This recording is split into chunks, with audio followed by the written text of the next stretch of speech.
Boat દુર્ઘટનામાં જીવ ગુમાવનારના પરિવાર પ્રત્યે રાજકીય પક્ષોએ સંવેદના વ્યક્ત કરી હતી, સાથે તો સત્તાધીશો સામે આક્ષેપો પણ કર્યા છે। વિધાનસભાના કોંગ્રેસના પ્રમુખ અમિત ચાવડાએ સ્થળ મુલાકાત લઈ મૃતકોને શ્રદ્ધાંજલિ પાઠવી હતી।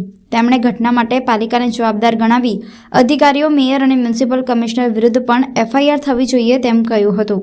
કોંગ્રેસે જવાબદારો સામે કડક પગલાં લેવા માંગણી કરી હતી। ઉપર પણ લાગવો જોઈએ। સાથે સાથે સરકારે આખા ગુજરાતના આવા જેટલા પણ પિકનિક સ્થાનો છે, જાહેર સ્થાનો છે, એની સલામતી માટેની સમીક્ષા કરવી જોઈએ, વ્હાઇટ પેપર બહાર પાડવું જોઈએ અને સમગ્ર વડોદરાની જે ઘટના થઈ છે એની ન્યાયિક તપાસ માટે ખાલી એસઆઈટીના અહીંના અધિકારીઓની કમિટી બનાવવાથી નહીં ચાલે। હાઈકોર્ટના સિટિંગ જજ મારફત આની તપાસ થવી જોઈએ, જેથી કરીને આ એક કેસ બને અને ન્યાયિક તપાસ થાય, ન્યાયિક પગલાં થાય।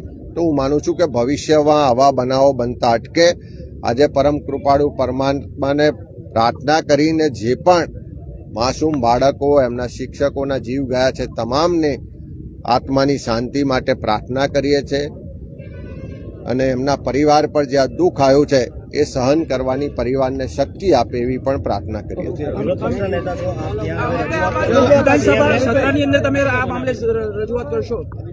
આ વડોદરાનો બનાવ હોય, મોરબીનો બનાવ હોય કે ગુજરાતમાં દરેક જગ્યાએ જ્યાં સલામતીની વ્યવસ્થાઓ જાળવવામાં, ચકાસણી કરવામાં સરકારની ગુનાહિત બેદરકારીઓ સામે આવી રહી છે, એ તમામ મુદ્દાઓને આવતી 1 તારીખથી વિધાનસભા મળી રહી છે ત્યારે એમાં પણ ઉઠાવીશું અને ભવિષ્યમાં આવા કોઈ પણ બનાવો ના બને એની ચિંતા અને એની જવાબદારી સરકાર રાખે એ માટેની યોગ્ય રજૂઆત પણ કરીશું। ખાસ કરીને કોન્ટ્રાક્ટ આપીને પેટા કોન્ટ્રાક્ટ આપો તે કેટલું યોગ્ય?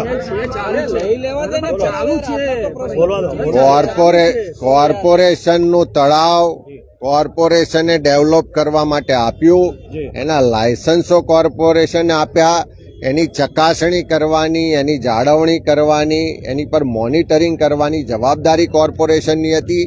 એટલે કોન્ટ્રાક્ટરે ભૂલ કરી, પેટા કોન્ટ્રાક્ટરે ભૂલ કરી કે એની સલામતીના સાધનો નહોતા અને જે પણ બેદરકારીઓ રાખવામાં આવી, જે પણ ગુનાહિત બેદરકારી થઈ, એ તમામ માટે એટલે જ મેં કહ્યું કે કોર્પોરેશનના મેયર હોય, સ્ટેન્ડિંગના ચેરમેન હોય, કમિશનર હોય કે જવાબદાર અધિકારીઓ હોય, એ તમામ સામે પણ એફઆઈઆર થવી જોઈએ, એમની સામે પણ પગલાં લેવા જોઈએ।